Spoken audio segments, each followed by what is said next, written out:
Live from Washington, D.C., Jay Sekulow Live.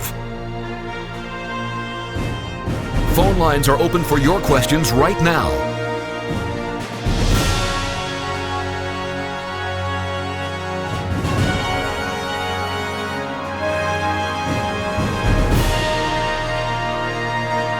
And now, Chief Counsel for the American Center for Law and Justice, Jay Sekulow.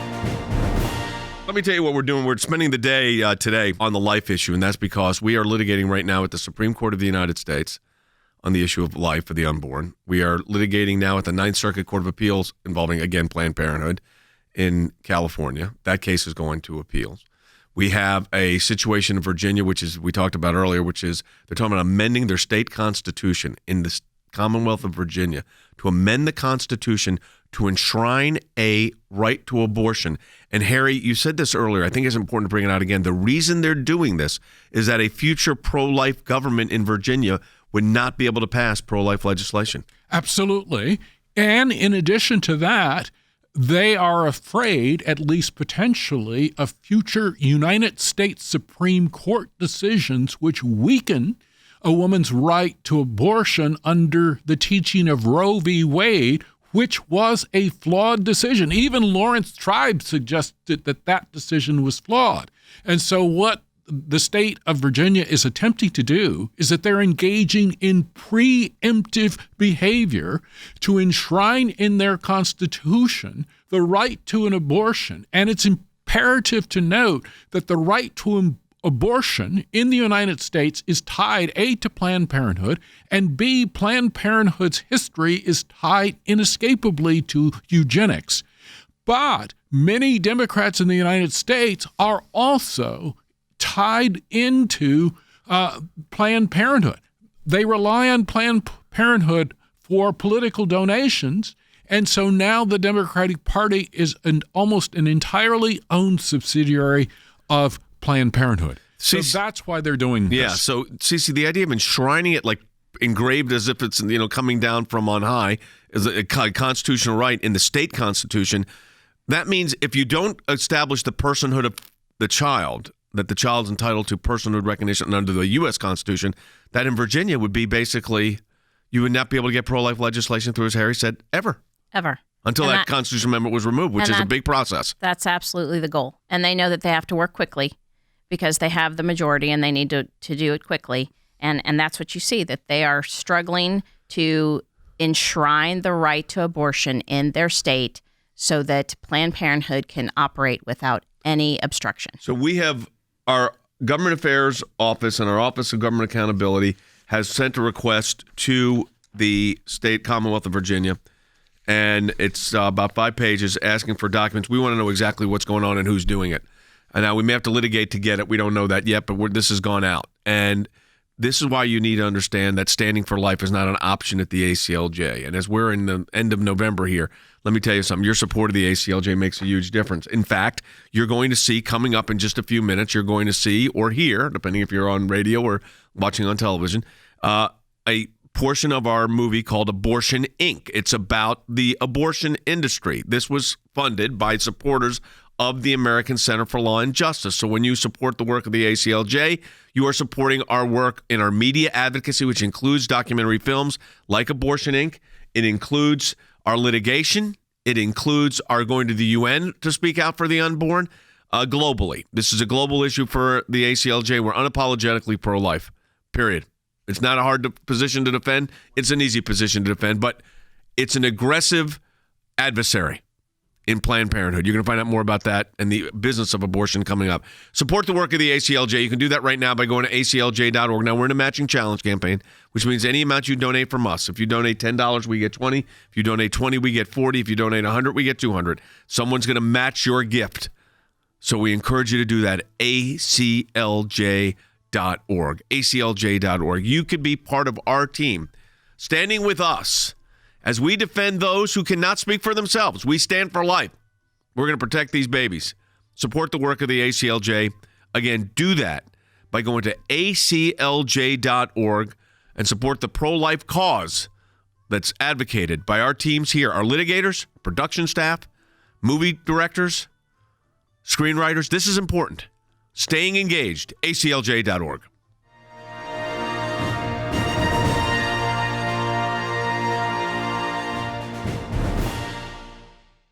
Thanks to your support of the ACLJ, we have had many victories. The IRS now formally apologizing to Tea Party groups. If any group feels like they're being targeted, they can go to federal court and bring our case. That's a victory. It's one of the most significant wins in the ACLJ's history, to take on the IRS and win. For more than 27 years, the ACLJ has been fighting for freedom and liberty in the United States and around the globe.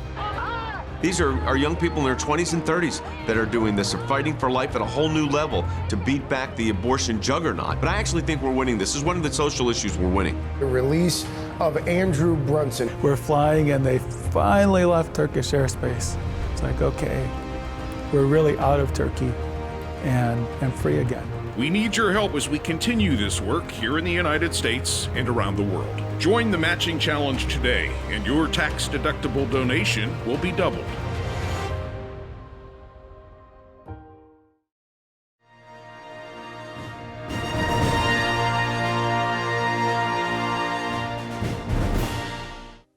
I went to Texas A&M University and met a woman there who was with Planned Parenthood. She was trying to recruit volunteers, student volunteers, but also certainly trying to talk about services to recruit patients as well.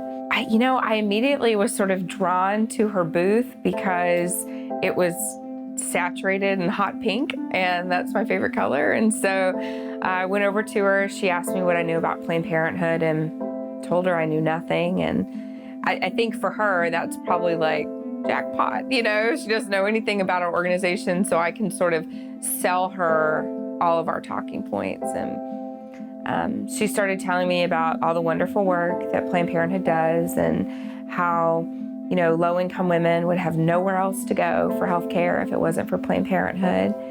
And she did tell me that they did abortions, but she said it was just sort of this necessary evil, and it was just a very small percentage, just not very many abortions every year. And so I just sort of bought it and started volunteering with the organization as a student, and really believed that I was doing the right thing. I really believed that I was helping women.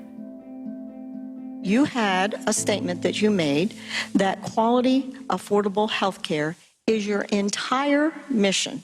And you made that statement. I actually wrote it down when you made it. Why would you not make an executive decision then to temporarily discontinue your abortion services, which only represents, by your testimony, 3% of the services that you provide, and continue providing what you consider to be your entire mission of 97% of the services provided? Well, because abortion is a legal service in America, and we think it's important that women, you quoted me as saying quality, affordable health care, and that includes access to quality and affordable abortion services as well. But you acknowledge that. Do you say abortion is health care? Do you consider that Yes, healthcare? It's a health care service for women. In fact, 3 in 10 women in this country have accessed an abortion. So you define health care, abortion as health care? It absolutely is part of women's health care, and women will tell, I think women would agree. Planned Parenthood, for the most part, for most women, is synonymous with abortion. So when women came in, even if they said they were there for options counseling, they generally were there just to get information about abortion. They call it reproductive care. They'll call it health care. These are words that are utilized to give it a more palatable sound, so that in the body politic, when the negotiations go on, they're talking about reproductive rights or women's health issues, when in reality, what we're talking about, and look at the procedure itself, we're talking about the destruction of an unborn child. I said to Planned Parenthood, I'm having problems. And they says, well, you are pregnant. Let's do a pregnancy test. And then they says, you are pregnant, but you don't need a baby with everything that's going on in your life. We'll do something called a safe abortion. I went into Planned Parenthood and they told me at that time, it's just tissue, it's like having your tonsils removed. And they actually paid for me. I was living in Colorado at the time, and that was before abortion was legal there. And they flew me, bought a plane ticket, flew me to California to have an abortion. We had a script designed to overcome every objection, for that's what sales is. If you overcome the objection, you get the order. And in this case, this is the abortion. And we led her through this script. And she was scared, so she was easily led. It's really a business built on a model of drawing women in for abortions. I didn't know. I wasn't given any type of information as far as what it was. I was told that it was just a blob of tissue. I wasn't given any choices as far as ultrasounds or told me to, why don't you go home, think about it, and then come back. Nothing like that. There was nothing positive. She would confess, I think I may be pregnant. We can take care of this. No one needs to know. And then the first question is, what's the first day of your last normal period? And she figures that date and gives it to the so-called counselor, who's really just kind of a telemarketer over the telephone, because that's what they were trained to telemarket. And so she gives her the date and she says, you're 8 weeks pregnant. Now, what did she do? She confirmed her pregnancy over the telephone. Now, you'd think she'd say, stop, how can you tell me that I'm pregnant? I mean, you don't even know me, you've not done a pregnancy test. But no, this is the pregnancy expert. The seed is planted, the fear confirmed. And then the next question is this good news or bad news? And she says it's bad news. Of course it's bad news. She wouldn't be calling an abortion clinic if it were good news. We would talk to them about gestational dates and what sort of abortion they could do, whether it was the medication abortion or the surgical abortion, depending on how far along they were. We would talk briefly about what the procedure would actually be like. I remember getting a directive from my supervisor, that we didn't want to give them too much information about the abortion procedure. We didn't want to talk to them about risks associated with the procedure because we didn't want to scare them out of having an abortion.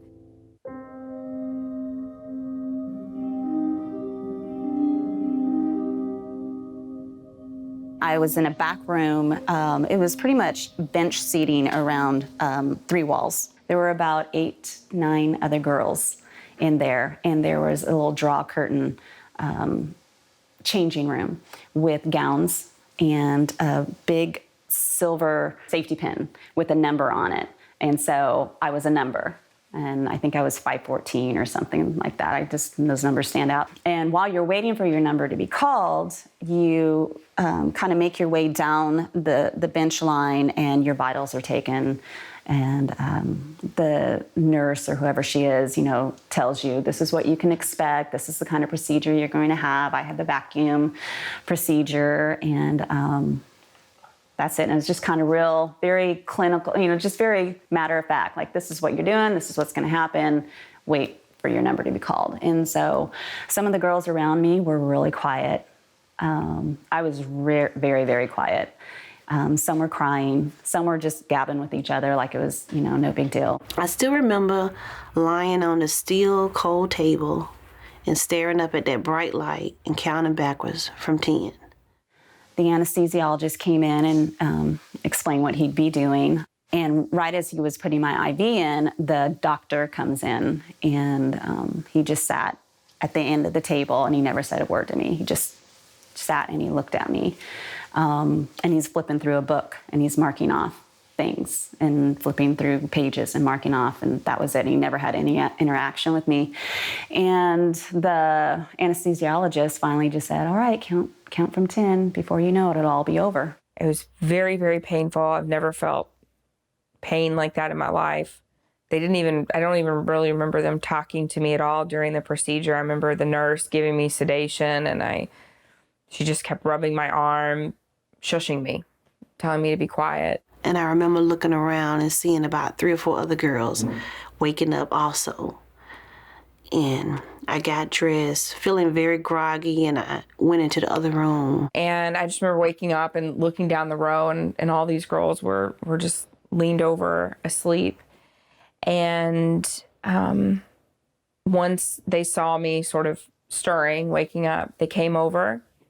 They had a little bag with my clothes in it, and they just stood me up right there in front of everybody, got me dressed right in the middle of the room, and then gave me a glass of water and some crackers and sent me out the door. And I went and sat on the curb and waited for my boyfriend to come. When I stood up, their sugar and cookies didn't work, and I fainted. And I think I fainted because of the horror of what I had done. I realized that I was missing a large part of me, and it was too much for me to take. I woke up crying, and I was actually ended up being pretty volatile and got a little physical with the nurse that tried to come in time with a puke bucket because I was getting sick, and I slapped her across the face.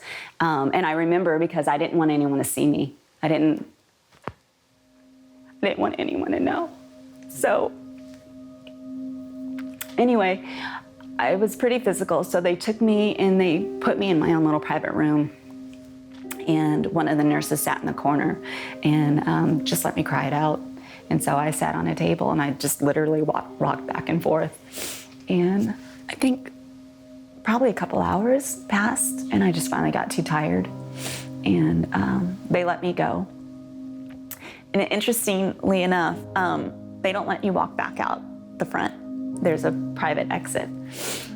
And later on in life, I wondered, had I seen someone like me in the state I was in at that moment after that abortion walk out, back out the front clinic, maybe I wouldn't have done it.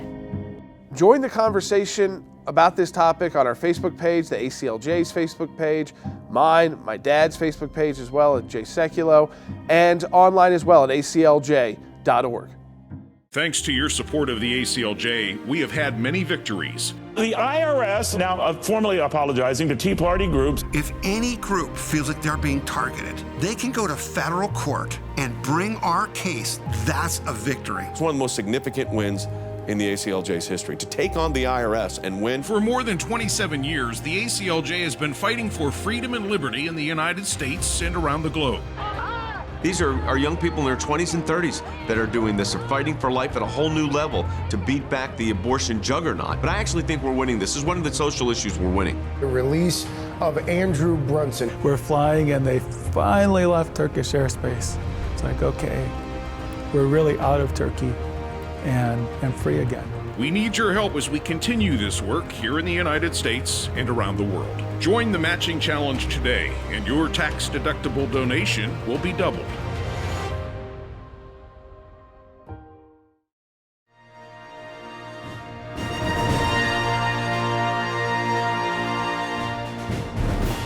Hey, welcome back to the broadcast, everyone. I'm holding in my hand our Freedom of Information Act. It's our government accountability project. This is the quarterly report on the FOIA cases, which include cases we're now looking at on the state level. In fact, it's right here. I'm holding it for you if you're watching on TV. If you're on radio, it would be on page 24. And this is documents obtained by the ACLJ reveal that the Virginia Department of Health that was putting forward that abortion bill. And Jordan, I think it's important for people. Well, let me start with Cece on this. Define what was at stake in that Virginia bill where they were basically a born-alive abortion was going to be constitutionally okay. And the representative who was promoting it, when they actually had to say it, I think that's when it kind of devolved. I'm not sure that I want to support that bill after they said it, but it was literally allowing abortion up until the time the baby was born. Yeah. So just seconds separate a live birth and being able to kill that child. So we now know that this bill was what's called a governor's bill. Why do we know that? Because we went and got a Freedom of Information Act request on the state level. In fact, right now, I have another one. This is going to the Deputy Counsel Office of the Governor, the Freedom of Information Office, the Clerk of the Senate, the House Clerk, the FOIA Officer, and the Office of Lieutenant Governor. This letter may actually go out any moment now.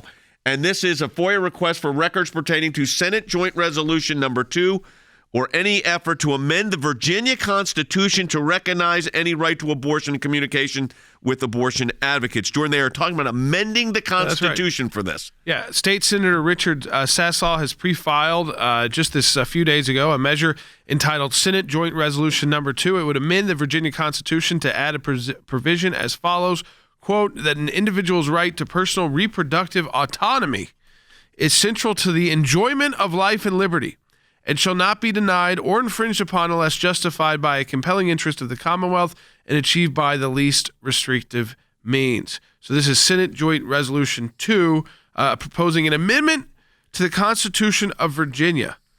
This again, so not just a statute, not just a law, but now a constitutional right. Spelled out. Amending the Constitution to do this. This is a state that just a few years ago was considered a red state.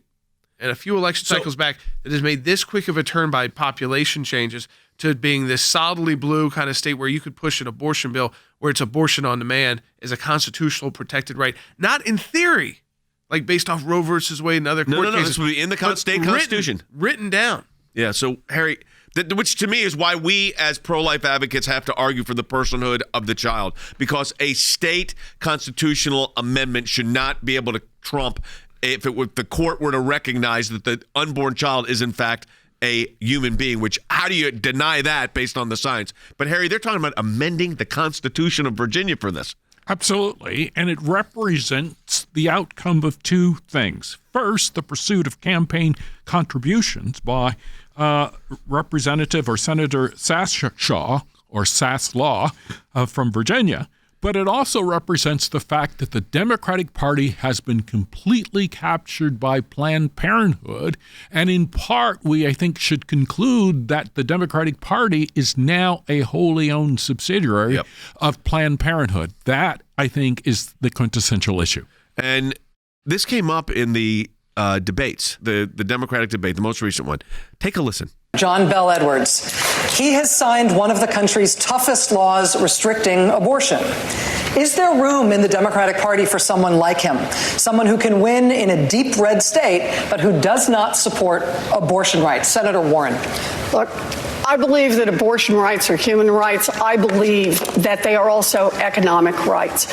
And protecting the right of a woman to be able to make decisions about her own body is fundamentally what we do and what we stand for as a Democratic Party. Abortion rights are human rights. Obviously not for the unborn child, Cece. What's really strange is the economic rights. The economic rights of who? Planned Parenthood? Planned Parenthood has an economic right to make money off of? No, I'm sure they're arguing, it affects the economic right of the women that get the abortion. This way they have a more productive business career.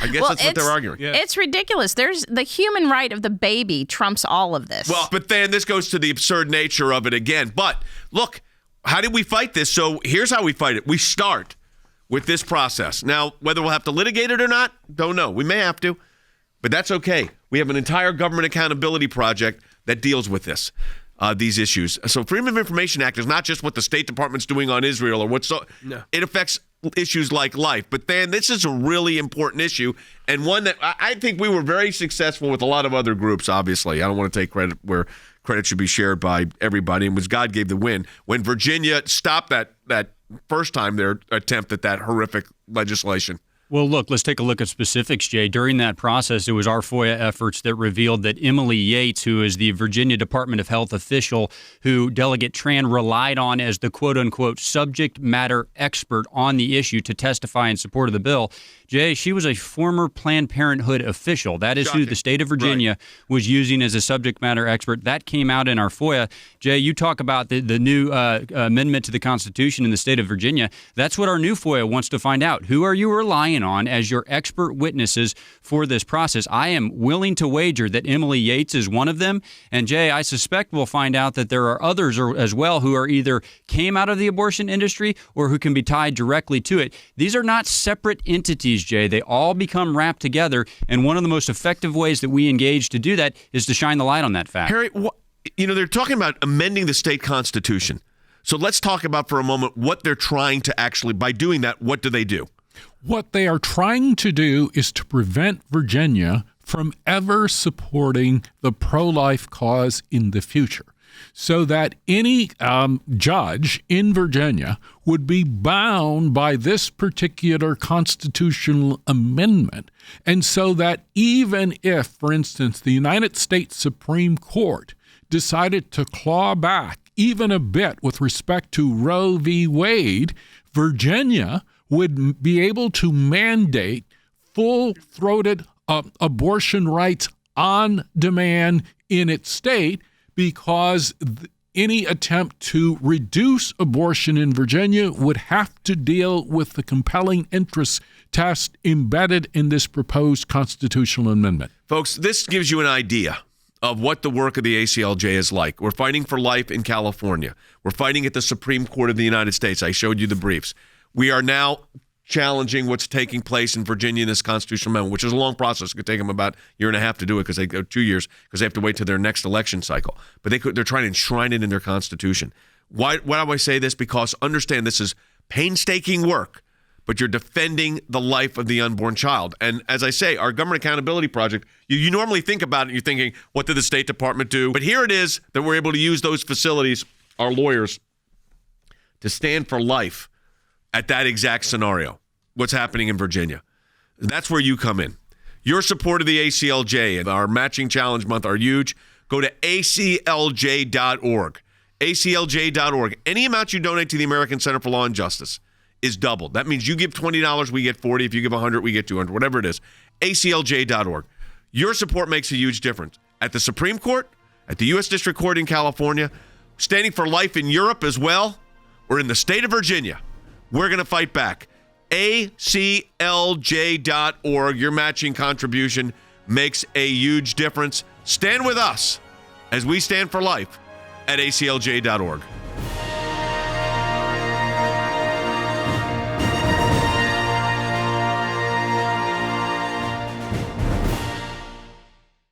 Thanks to your support of the ACLJ, we have had many victories. The IRS now formally apologizing to Tea Party groups. If any group feels like they're being targeted, they can go to federal court and bring our case. That's a victory. It's one of the most significant wins in the ACLJ's history, to take on the IRS and win. For more than 27 years, the ACLJ has been fighting for freedom and liberty in the United States and around the globe. These are young people in their 20s and 30s that are doing this. They're fighting for life at a whole new level to beat back the abortion juggernaut. But I actually think we're winning. This is one of the social issues we're winning. The release of Andrew Brunson. We're flying and they finally left Turkish airspace. It's like, okay, we're really out of Turkey and free again. We need your help as we continue this work here in the United States and around the world. Join the Matching Challenge today, and your tax-deductible donation will be doubled. I think what we need to look at is the business of abortion. And the business of abortion starts with a sale. An organization is chopping up children and selling the body parts to the highest bidder. They could call it whatever they like. The reality is they've been caught red-handed. I was told it was just a blob of tissue. She looked me dead in the eye. She said, it's not a baby. It's a blob of tissue. We really did treat women like second-class citizens. Do not ever kid yourself. They know exactly what they're doing. We were driven by this quota. They're in the business of abortion. They worship at the altar of abortion. Most people working in the abortion clinic make more money than they can anywhere else. We would talk briefly about what the procedure would actually be like. I remember getting a directive from my supervisor, that we didn't want to give them too much information about the abortion procedure. We didn't want to talk to them about risks associated with the procedure because we didn't want to scare them out of having an abortion. Does no one see what's really going on in America? Is this really who we're going to be?